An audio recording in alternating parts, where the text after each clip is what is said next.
We're picking win totals for the 2025 NFL season, starting off with the AFC East. Joe DeLeon here with Phil Horgetz of the Sports Geek. Let's dig in with the Buffalo Bills first. That number is set at 11 and a half. Phil, I'm taking the over at 11 and a half here. I think that the Bills have had a very successful offseason. They had a really quality draft. And we know and we've seen that Josh Allen is the man that leads and dominates this division. I don't see anybody with all their matchups that they're going to have this upcoming year in the AFC East. I don't see a team that's going to really challenge them.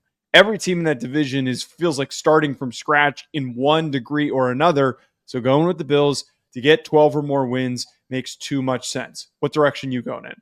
I'm with you too. I think out of all the four teams in this division, this is the one that you would least want to put money on. Just because, as you said, maybe aside from the Chiefs, the Bills are the team where we kind of know what we're going to get with them. We know how Josh Allen leads this team. We know that they're going to be a playoff team and likely make a deep run. And we know they're going to be right around that 11.5 win total. So I'm always going to believe in Josh Allen. I'm going to take the over here, but I think I like the other spots a little bit more.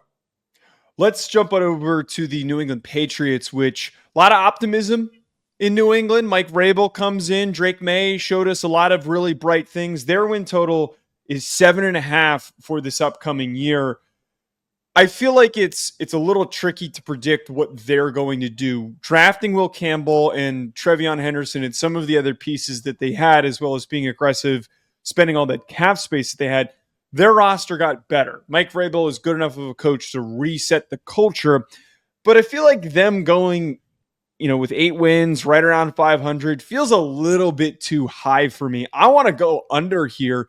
When they hit their stride is probably going to be in year 2 under Vrabel, not this first year as they're trying to still figure out their identity.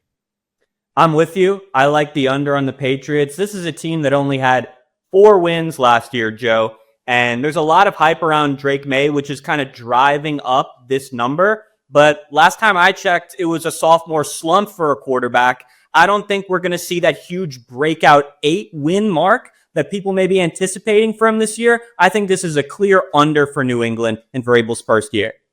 Here's a potentially surprising one here. Jets are only at 5.5. I'm taking the over on that 5.5. I think that they could be sneakily one of the not best teams in the AFC, but a team that wins 9, maybe even 10 games unexpectedly because I believe in Aaron Glenn as a coach. But more importantly, their roster building over the last few years quietly has actually set them up for what could be a very successful season. And I'm talking specifically about how they have completely reshaped their offensive line, drafting Armand Membu in the first round, and then also having drafted Olu Fashanu last year. Elijah Vera Tucker has been incredibly underrated. A lot of it comes down to what does Justin Fields do? I don't need Justin Fields to go out there and to be a top 10 quarterback. I need him to go out there, be a great athlete, be an extension in the run game with Breece Hall, have a couple of big plays to Garrett Wilson. This defense is shown that it is athletic enough, explosive enough to cause problems and to win games on their own. So Aaron Glenn, with a defensive-minded guy, can capture that momentum for them to win at least 6 games this upcoming year. Yeah, it's definitely a low win total. You talked a lot about these great pieces that they now have. I think this is another spot where I want to see it mesh. In my opinion, I'd take a washed-up Aaron Rodgers over a Justin Fields that we saw struggle in Pittsburgh. It does come down to how much you believe in him. And at the end of the day, I really don't. I think this is going to be similar to New England where let's take a look at him next year and reevaluate, but I'm going to go ahead and take the under. All right, last one here, Phil. Miami Dolphins over 8.5, which is such an ugly number for me, for the Dolphins specifically, because they're the one team that I feel like is really boom or bust because Mike McDaniel's a creative coach, and if Tua's on the field the entire time and Tyreek plays as good as we know that he can, and Jalen Waddle, they're all explosive. The run game's popping. Devon Achane has a big year, and Jalen Wright ends up having a really strong performance this season. They're deep at so many positions, at the skill positions that they need to have tremendous production from, but their offensive line is super mediocre. And frankly, their secondary, it sucks. Their secondary's terrible. It's so bad. Storm Duck is projected to be a starter for this team this upcoming year. And if they get rid of Jalen Ramsey, they're only going to get weaker. So I don't want to touch any of that. This Dolphins team could end up being a total dumpster fire. Mike McDaniel gets fired, and they're completely starting over if it doesn't go according to plan. Yeah, they definitely have a lot of skill. They need work on defense, but this is one of the lower lines that you've been able to get them in recent years.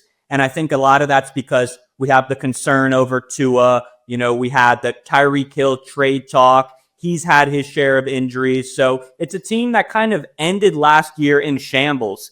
And that's kind of why you see this lower line. But if this ends up being a team that we've expected them to be in past years, then they're a playoff team. As far as how far their offense can lead them skill-wise, I think they can get that done, and I like the over here.